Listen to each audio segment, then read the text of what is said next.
This is Vicki Walker for ExpertVillage.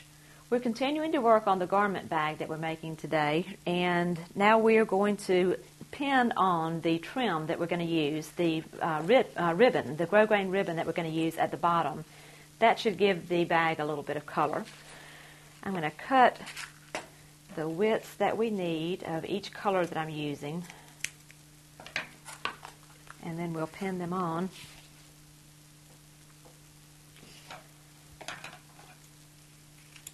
This ribbon could be placed anywhere, but I'm doing one right at the bottom edge because I intend to put a letter further up here in just a few minutes.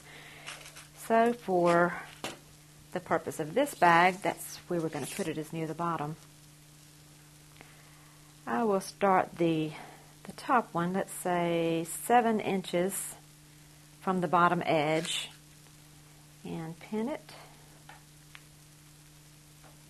And we'll do this one, let's do 5 inches from the bottom on that one.